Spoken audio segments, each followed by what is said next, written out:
2013 में जब से शी जिनपिंग प्रेसिडेंट बने, उसके बाद से पहली बार ऐसा हुआ कि he was absent in BRICS summit. Modi ji किसी भी ब्रिक्स समिट में अभी तक एब्सेंट नहीं रहे जब से वो प्राइम मिनिस्टर बने हैं।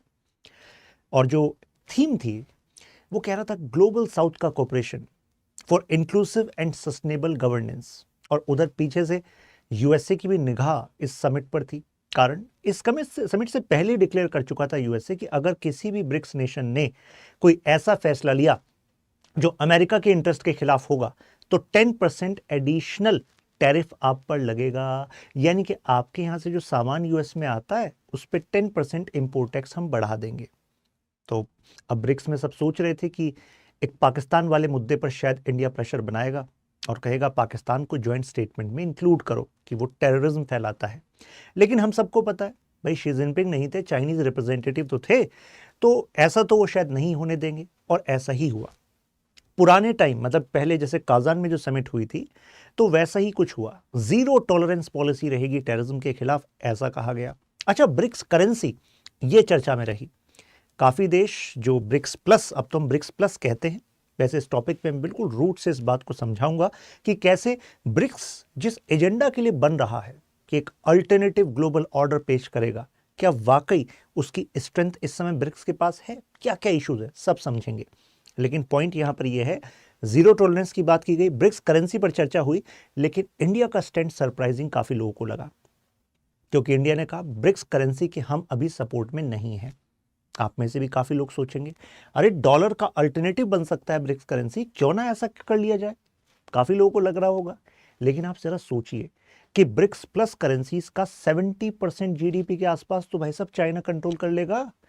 और ऐसे में इतना इकोनॉमिक हेफ्ट अगर चाइना के पास हो जाएगा और सोचो कॉमन करेंसी बन जाए, जैसे यूरोपियन देशों, यूरोपियन यूनियन में भी यूरो जोन वाले देशों के लिए यूरो, जिसको एक सेंट्रल बैंक गवर्न करेगा, तो आपको नहीं लगता कि इंडिया की जो ऑटोनॉमी है अपनी करेंसी पर वो कुछ कम हो जाएगी। So that was India take कि कहीं चाइना इसको अपने लेवरेज में इस्तेमाल कर ले। और दूसरा, आपको पता ही है कि यूएस से इस समय ऑल आउट जा रहा है कि भाई सब डॉलर को रिप्लेस करने का जिसने कोशिश करा हम उस पर लगाएंगे टैरिफ। और फिर आप कहते रहना कि गलत है सही है, गलत सही के पार एक दुनिया है जिसको ट्रंप क्रिएट कर रहे हैं। खैर, अभी जरा ब्रिक्स का बेसिक बताऊं तो ब्रिक्स का जो आइडिया है बीआरआईसी से आया था। वो जिम ओ नील एक इकोनॉमिस्ट थे, यूएस की कंपनी है गोल्डमैन सैक, उसके इकोनॉमिस्ट थे। तो उन्होंने एक रिसर्च पेपर निकाला। इन्होंने कहा भाई ये जो चार इकोनॉमी है, ब्राजील, रशिया, इंडिया, चाइना, इनको इमर्जिंग इकोनॉमीज ना माने, ये ग्लोबल हेफ्ट पर रखेंगी, मतलब इकोनॉमिक पावर हाउस बनेंगे। अच्छा, क्रिटिसिज्म को लेकर भी यहां पर एक इशू था। मतलब जब ये समिट शुरू हुआ तो सबने कहा कि यार सबसे बड़ी प्रॉब्लम तो ब्रिक्स के नेशन और ग्लोबल साउथ के नेशंस के लिए यही है कि यूएस यूनिलैटरल टैरिफ बढ़ा रहा है, धमकी दे रहा है। अभी तो रिलैक्सेशन दे रखा है, लेकिन पता नहीं कब दोबारा स्टार्ट कर दे। तो यार इसके खिलाफ तो कुछ होना चाहिए। लेकिन क्या जॉइंट स्टेटमेंट में यूएस का नाम लिया गया? नहीं लिया गया। लेकिन हाँ, इस बात पर चिंता व्यक्त की गई कि यार यूनिलैटरली ऐसा ना हो। अच्छा, चाइना और रशिया दोनों जो है रैपिड एक्सपेंशन के फेवर में है। जैसा आपको पता है बीआरआईसी से स्टार्ट हुआ था, बीआरआईसी ब्रिक 2006 में। 2010 में इसमें साउथ अफ्रीका ऐड हो गया था, तो ब्रिक्स बन गया 5। और फिर 2024 में और ऐड हो गए, जैसे कि Indonesia, UAE, Egypt, Ethiopia, Iran. अब सोचिए ईरान को कौन ज्वाइन कराना चाह रहा था? अरे भाई साहब, रशिया और चाइना चाह रहे थे कि यार हम, रशिया कह रहा था हम सैंक्शन से परेशान, ईरान सैंक्शन से परेशान, ले आओ यहां पर, राइट। अभी इन सब का स्पेसिफिक क्या एडवांटेज ब्रिक्स प्लस नेशंस को मिल रहा है, ब्रिक के सभी देशों को मिल रहा है, उस पर भी हम चर्चा करेंगे। क्योंकि ब्रिक्स प्लस की जो कैपेबिलिटी है वो केवल एनर्जी में नहीं, जियोपॉलिटिक्स में काफी ज्यादा बढ़ गई है। कैसे, हम बात करेंगे। लेकिन रैपिड एक्सपेंशन उसके फेवर में इंडिया नहीं है। ऐसा क्यों? क्योंकि ऐसा समझ लीजिए कि कोई आपका दोस्तों का ग्रुप है, आप दोस्त एक दूसरे के काम आ सकते हैं, एक दूसरे की ताकत है। लेकिन अगर उस ग्रुप में ऐसे लोगों को भी रैपिडली इंक्रीज कर लिया जाए जो आपकी आइडियोलॉजी, आपके इंटरेस्ट से मेल नहीं खाते, और उस ग्रुप में एक कोई ऐसा देश है जो आपका दुश्मन है, आपके लिए बॉर्डर पर प्रॉब्लम क्रिएट करता है, और वो जो रैपिडली एक्सपेंड करके नए देश जुड़ रहे हैं वो उसकी तरफ अलाइंड है, तो ग्रुप में आपका जो स्टेटस है भाई वो कम होगा कि नहीं होगा? अरे बिल्कुल कम होगा। सेम इंडिया और चाइना की राइवलरी को मैच करके देखिए ब्रिक्स में। यानी कि चाइना अलाइन नेशंस अगर ऐड हो गए तो भाई इंडिया का हेफ्ट कम हो जाएगा। अब ओरिजिनल कैपेबिलिटी देखिएगा और जो लेटेस्ट रिपोर्ट है उसको कंपेयर कीजिएगा। 2010 का डेटा बताता है कि भाई 40% ग्लोबल पॉपुलेशन का, 20 to 25% ग्लोबल जीडीपी, लेकिन अभी देखिए 49% ग्लोबल पॉपुलेशन का। इसका मतलब समझते हैं आप? अरे इतना बड़ा कंज्यूमर बेस दुनिया का ब्रिक्स प्लस नेशंस के पास है। फिर 40% जीडीपी, मर्चेंडाइज एक्सपोर्ट का 25% और प्राइमरी क्रॉप प्रोडक्शन का 54%, यानी कि दुनिया की फूड सिक्योरिटी के लिए क्रूशियल है BRICS plus, right? Consumer base भी है, वर्कफोर्स भी है, और यहां की इकोनॉमी पे जो इंपैक्ट होगा वो ग्लोबली इंपैक्ट करेगा। रशिया एनर्जी का हब है, Brazil agriculture, south Africa mineral wealth, gold, diamond, platinum, chromium, plus African continent का अच्छा खासा एक्सेस आपको देगा। चाइना वर्ल्ड की फैक्ट्री है, कहेगा कि चीप मैन्युफैक्चरिंग करानी हो, क्वालिटी मैन्युफैक्चरिंग करानी हो, सब होता है। इंडिया मैसिव ह्यूमन कैपिटल है और सर्विस सेक्टर, और प्लस हम pharma capital of the world बनने की कगार पर है, मतलब we are pushing for that, right? हालांकि जेनरिक कैटेगरी में, लेकिन South Asian nations, African nations, Latin American nations को वैसे फार्मा प्रोडक्ट्स की डिमांड है। अब हमारा डाइवर्स रीजनल इन्फ्लुएंस भी होगा इससे। कैसे? अगर ब्रिक्स को देखो तो देखो ब्राजील साउथ अमेरिका में है, राइट? और फिर इसके बाद आपका अफ्रीका में भी लोकेशन हो गई, एशिया, यूरोप। तो कहने का मतलब ये हुआ कि ये जो ज्योग्राफिकल प्रेजेंस है इसकी डाइवर्स, ये शो करता है कि यार हम रीजनल इन्फ्लुएंस भी मैनेज कर सकते हैं। अब ओरिजिनल एजेंडा क्या था कि ग्लोबल साउथ के नेशंस को साथ रखना है। ग्लोबल साउथ क्या? अगर अब अर्थ को बीच में इक्वेटर है तो ऊपर हो गया ग्लोबल नॉर्थ और नीचे हो गया ग्लोबल साउथ, ऐसा आप सोच रहे होंगे। लेकिन इंटरेस्टिंग बात है, यहाँ ग्लोबल नॉर्थ का रिलेशन इससे तो है, लेकिन साथ में डेवलप्ड नेशन से भी है। एग्जाम्पल देता हूं, अब अगर आप नॉर्थ की बात करो तो ऑस्ट्रेलिया आपको यहां मिलेगा, लेकिन क्या ऑस्ट्रेलिया को आप ग्लोबल साउथ बोलोगे? नहीं। कारण क्योंकि ऑस्ट्रेलिया क्या है, वो डेवलप्ड नेशन है, तो इस डेफिनेशन के हिसाब से वो ग्लोबल नॉर्थ में है। भले ही अगर हम लोकेशन के हिसाब से देखें तो भाई वो साउथ में है, साउथ ऑफ इक्वेटर है ना? तो ग्लोबल नॉर्थ का मतलब होता है डेवलप्ड नेशंस और ग्लोबल साउथ का मतलब होता है डेवलपिंग और अंडर डेवलप्ड नेशंस। तो उन्हीं की जो वॉइस है इंटरनेशनल इंस्टीट्यूशन जैसे आईएमएफ, वर्ल्ड बैंक, यूएन, यहां पर सुनी जाए, ये एक मेजर रीजन था जिसकी वजह से ब्रिक्स आया था। दूसरा रीजन ये था कि भाई वेस्टर्न नेशन जैसा चाहते हैं वही दुनिया में इको होता रहता है, वही बातें फैलती रहती हैं। तो ये जो ओल्ड वर्ल्ड ऑर्डर है इसको रिप्लेस करके हमें न्यू वर्ल्ड ऑर्डर लाना है। भाई कैसे लाओगे? अगर वर्ल्ड बैंक, आईएमएफ इस पर आपके देशों की इकोनॉमी डिपेंडेंट है तो कैसे लाओगे? तो हमने कहा चलो एक छोटा सा प्रयास करते हैं, न्यू डेवलपमेंट बैंक, जिसको आप ब्रिक्स बैंक भी कहते हैं, और इसमें पांचों नेशन ने बराबर कैपिटल कंट्रीब्यूशन किया था, तभी टोटल ऑथराइज कैपिटल $100 बिलियन बनी थी। आप में से कोई मुझे बताएगा कि एनडीबी का regional office, regional headquarter India में कौन से स्टेट में है? कमेंट में बताइएगा। इसके बाद कंटिजेंसी रिजर्व अरेंजमेंट, इसको हम सीआरए कहते हैं। मान लीजिए कि अगर किसी देश में बैलेंस ऑफ पेमेंट क्राइसिस हो गया, जो इंडिया में भी हुआ था 1991 में, याद है आपको? हमारे देश के फॉरेन एक्सचेंज रिजर्व में पैसा इतना कम हो गया था कि हम केवल 3 हफ्ते का इंपोर्ट कर सकते थे, क्योंकि बाहर से इंपोर्ट करना है तो भाई फॉरेन करेंसी देनी पड़ेगी, डॉलर एटसेट्रा। तो ऐसे में सीआरए वहां पर हेल्प करेगा कि भाई आईएमएफ पर जिससे आपकी डिपेंडेंस कम हो सके, आप सीआरए फैसिलिटी से अपनी इस जो बैलेंस ऑफ ट्रेड का जो इशू है इसको कुछ हद तक मैनेज कर सकते हो। आपस में ट्रेड एंड इन्वेस्टमेंट को प्रमोट करेंगे। हालांकि एक एक चीज की मैं पोल अभी खोलूंगा, क्योंकि यही तो मैं वीडियो का पर्पस है कि बताना पड़ेगा कि क्या हम चाह रहे थे लेकिन इसमें क्या कर रहे हैं। क्योंकि ग्लोबली अपने आप को स्ट्रेंथन करने के लिए कह रहे थे आप ट्रेड एंड इन्वेस्टमेंट आपस में बढ़ाओगे। मल्टीपोलर ड्रीम, कारण आप इसको ऐसे समझिए, दुनिया में बेस्ट पॉलिटिकल सिस्टम क्या? तो आपके अंदर से आवाज आएगी सर लिबरल डेमोक्रेसी लगता है। अच्छा, तो लिबरल डेमोक्रेसी का आइडिया सबसे ज्यादा सपोर्ट कौन करता है? यूएस से, है ना? और अगर बेस्ट आइडिया ये है तो चाइना, रशिया, ईरान का भी क्रिटिसिज्म हो रहा है। क्यों? कहा कि भाई आपके यहाँ जो सिस्टम है वो वेस्टर्न लिबरल डेमोक्रेसी जैसा नहीं है कि नहीं? तो कहने का मतलब है ये जंग आपके टाइप ऑफ इकोनॉमिक मॉडल की भी है, टाइप ऑफ पॉलिटिकल मॉडल की भी है और कल्चरल सुप्रीमेसी की भी है। तो ऐसे में मल्टीपोलर वर्ल्ड ऑर्डर ये कहेगा कि भाई diversity need to be respected. Russia के केस में पुतिन ही संभाल सकते हैं फिलहाल, और पुतिन जैसा ही कोई और आगे, क्योंकि रशिया में इतने इंटरनल और एक्सटर्नल चैलेंजेस हैं। Same is with China. तो इनका कहना है भाई हमारा अपना अलग मॉडल है, अपनी अपनी यूनिकनेस है, आप हम पर क्यों चीजें थोप रहे हैं, राइट? तो अल्टरनेटिव मॉडल बनाना है इनको, जिसमें कि हर एक जो नोड है ग्लोबल लेवल पर वो अपने आप में एक पोल रिप्रेजेंट करे। केवल इकोनॉमिक पावर से कुछ नहीं होगा, ग्लोबल डिसीजन मेकिंग में रोल होना चाहिए। अब जैसे ही एक्सपेंड कर रहे हैं आपस में, जैसे 2023-24 एक्सपेंशन वाला फेज कहा जाता है, तो अब हमने जैसे फॉर एग्जांपल इथोपिया को ऐड कर लिया। आप सोचेंगे सर इथोपिया को क्यों ऐड करा सर, इससे क्या ऐड, अरे क्या बात कर रहे हो, लोकेशन देखो आप इथोपिया की, हॉर्न ऑफ अफ्रीका के पास है और हर एक का फोकस हॉर्न ऑफ अफ्रीका पर है। क्यों, वहां से होकर जाता है रेड सी, इजिप्ट, क्या बात कर रहे हो, मेडिटेरियन और रेड सी को जोड़ता है इजिप्ट, तो लोकेशन इंपॉर्टेंट है कि नहीं है। तो इस वजह से हम यहाँ पर एक्सपेंड करे थे। हालांकि देखो अर्जेंटीना को भी ऑफर दिया था और लग रहा था कि अर्जेंटीना भी ऐड हो जाएगा, लेकिन अर्जेंटीना ने लास्ट मौके पर मना कर दिया क्योंकि इनके यहाँ सरकार चेंज हुई और जो नए प्रेसिडेंट आए he is close to USA, close to Israel, तो इनकी फॉरेन पॉलिसी चॉइस जो है वो क्लियर वेस्टर्न अलायंस है। जबकि जो ब्रिक्स है वो शो अप होता है अल्टरनेटिव टू वेस्ट, तो भाई ये कैसे अल्टरनेटिव वेस्ट हो जाएंगे, ये तो क्लोज हैं यूएसए के, है कि नहीं।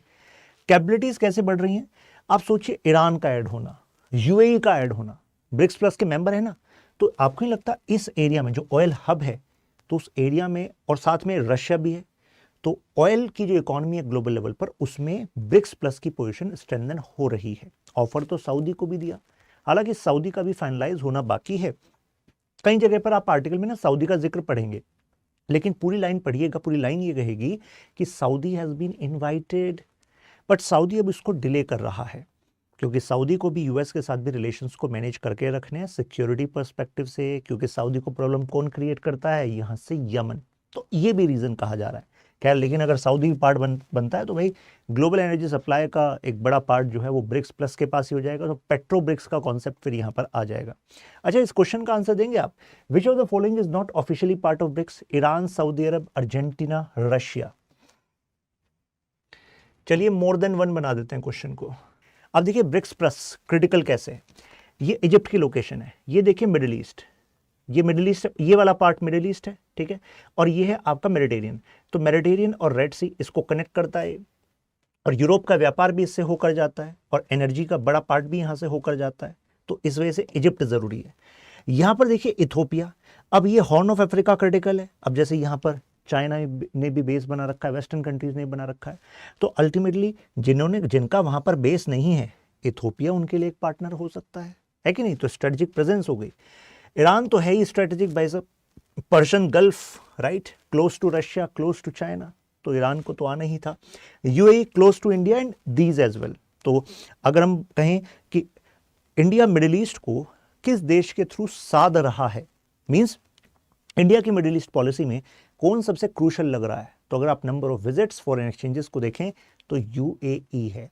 इंडिया यूएई को एक ट्रांसशिपमेंट हब की तरह भी इस्तेमाल करना चाहता है, जिससे कि हमारा ट्रेड यूएई के थ्रू एक्चुअली फिर नदर्न अफ्रीका में भी हो सके, क्योंकि यूएई के नदर्न अफ्रीकन कंट्रीज के साथ फेवरेबल ट्रेड रिलेशन हैं, तो हम यहाँ पर सामान को लाएंगे और फिर बाकी जगह पहुँचाएंगे, right.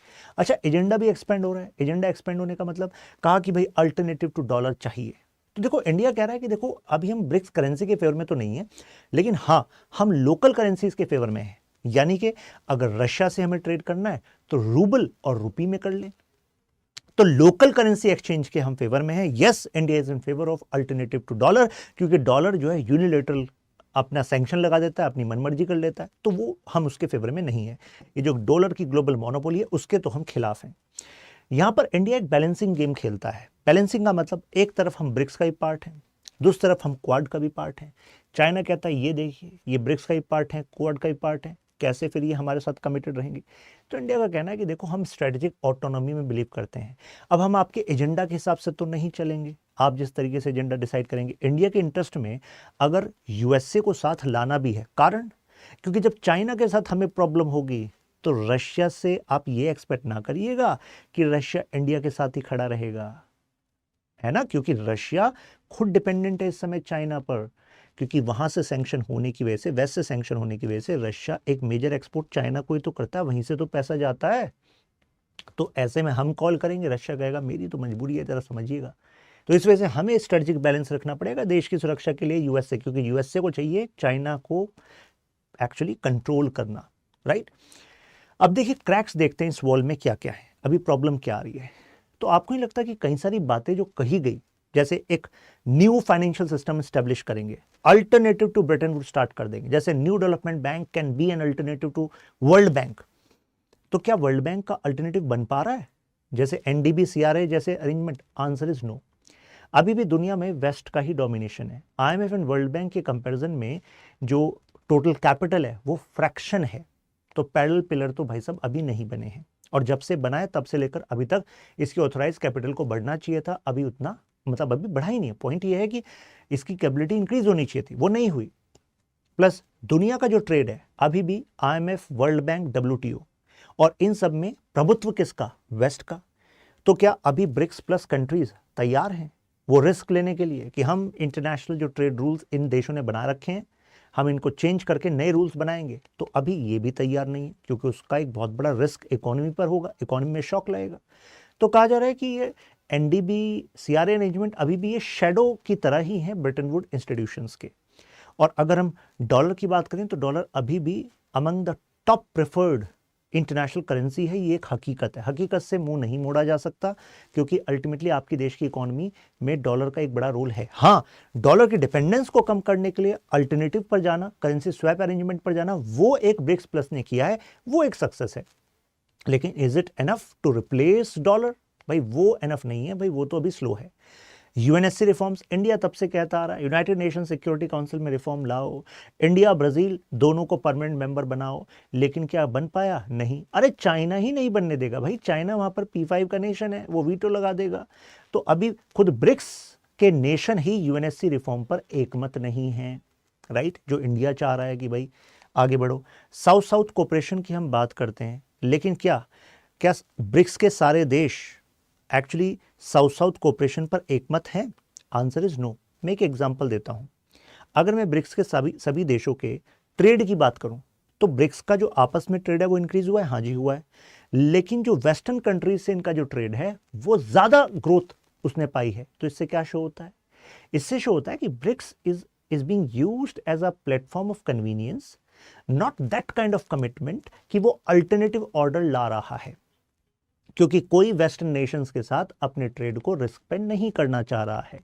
Plus internal fault line हम जानते हैं, इंडिया और चाइना की राइवलरी, हम तो कह रहे हैं चाइना इस प्लेटफॉर्म का इस्तेमाल अपनी लेवरेज के लिए करेगा, तो ऐसे में वो इंडिया को बर्दाश्त नहीं होगा, तो इंडिया कुछ पॉइंट्स पर फिर चाइना और ओवरऑल ब्रिक्स कम्युनिटी से अपोजिट भी खड़ा हो सकता है, क्योंकि बॉर्डर इश्यूज भी हमारे हैं जो अभी तक रिजॉल्व नहीं हुआ। हालांकि डीएस्केलेशन, डिसएंगेजमेंट हमने अक्टूबर 2024 ऑनवर्ड्स किया था, लेकिन प्रॉब्लम तो अभी भी है ना।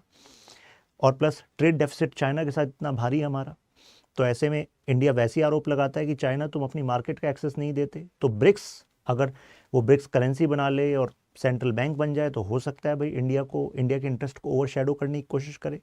बीआरआई के through, BRI China Pakistan economic corridor India की सॉवरेनिटी को कॉम्प्रोमाइज़ करते हुए पाक ऑक्यूपाइड कश्मीर से लेकर जा रहा है। प्लस चाइना कहता है देखो तुम क्वाड के पार्ट हो, क्वाड तो एक क्लिक है, क्लिक का मतलब समझते हैं, यानी कि एक ऐसा समूह जो चाइना को रोकने के लिए बना है।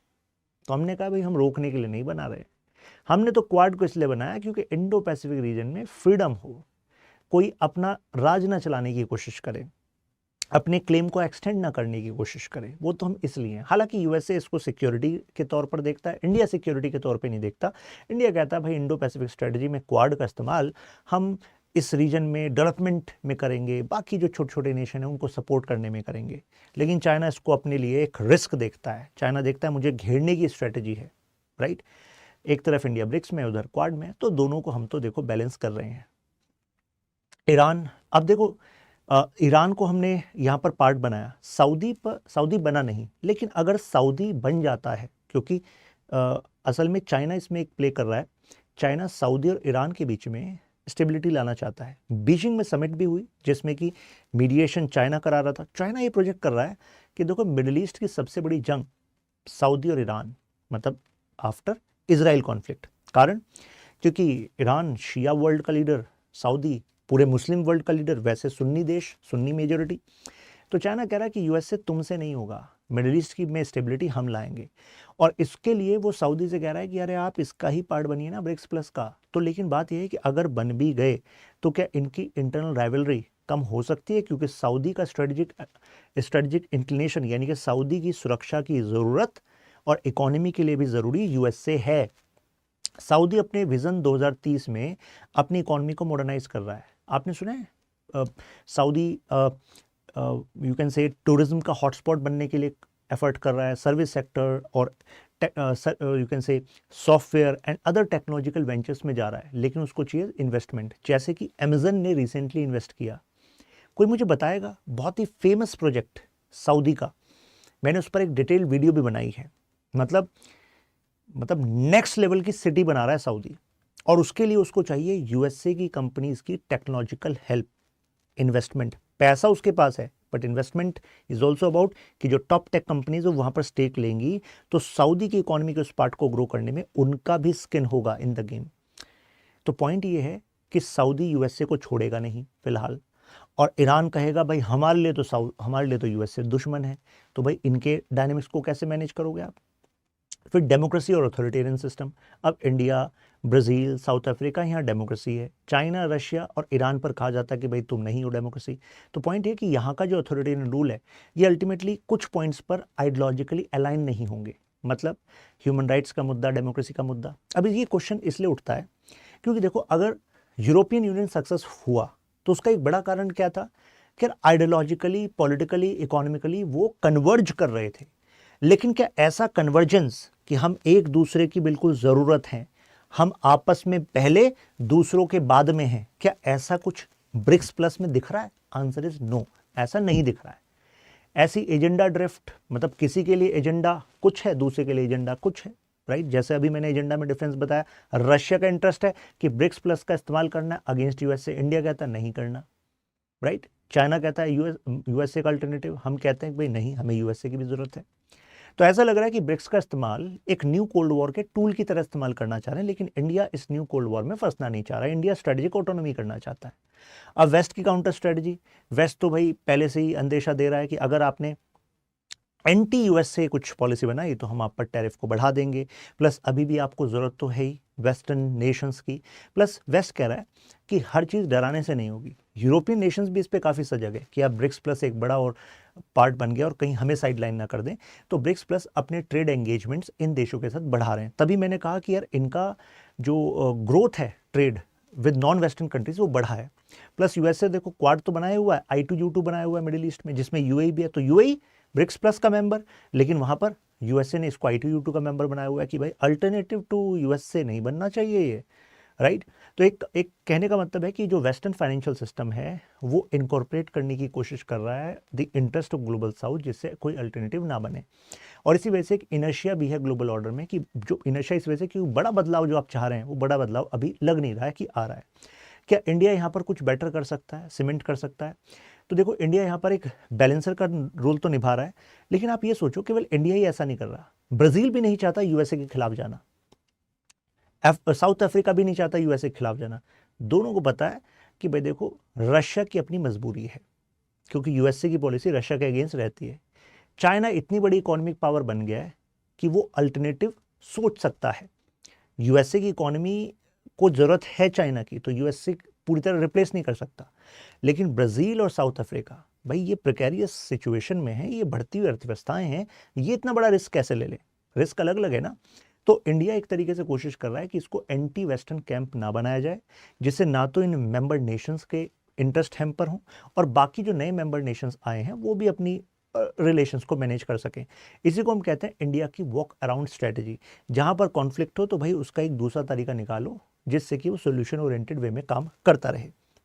तो इंडिया हम कह सकते हैं कंटेम्प्रेरी रियलिटीज़ पे चल रहा है, वो मोरल पॉलिटिकल वेट दोनों मानकर चल रहा है कि हाँ ठीक है भाई, हमें साउथ साउथ नेशंस की लीडरशिप करनी है, लेकिन साउथ साउथ नेशंस के लिए तुम्हें IMF वर्ल्ड बैंक का भी लेवरेज लेना है, और जो अपने इंस्टीट्यूशंस तुम बना रहे हो जैसे NDB CRA अरेंजमेंट कर रहे हो, तो उसकी कैपेबिलिटीज़ को भी बढ़ाना है। तो सीधा अल्टरनेटिव नहीं, पहले कैपेबिलिटीज़ को बढ़ाओ फिर जाकर देखेंगे। हमने लोकल करेंसी के ट्रेड को तो बढ़ावा दिया ही है। तो हम ये कह सकते हैं कि देखो, ब्रिक्स जो है एक सही स्टेप है और सही डायरेक्शन है, लेकिन इंडिया के जो कंसर्न है उसको हमें ध्यान में रखना पड़ेगा, राइट। तो उसी के हिसाब से इंडिया भी चल रहा है as per the points that I have shared just now. तो आई थिंक आपको क्लैरिटी मिल गई होगी, राइट, क्योंकि इतने सारे आइडियोलॉजिकल डिवाइड्स हैं नेशंस के बीच में, तो यहाँ पर कॉमन इंटरेस्ट पर आना काफ़ी टफ है, राइट। कॉमन इंटरेस्ट केवल एक ही है कि भाई अपनी इकोनॉमी को बढ़ाओ। तो एक थ्योरी है जो मैं पॉलिटिकल साइंस इंटरनेशनल रिलेशंस में पढ़ाता हूँ, वो कहती है लिबरल इंस्टीट्यूशनलिज्म, यानी कि ऐसे इंस्टीट्यूशंस जो सबके काम के होते हैं, वो अमूमन सबको करीब लेकर आते हैं,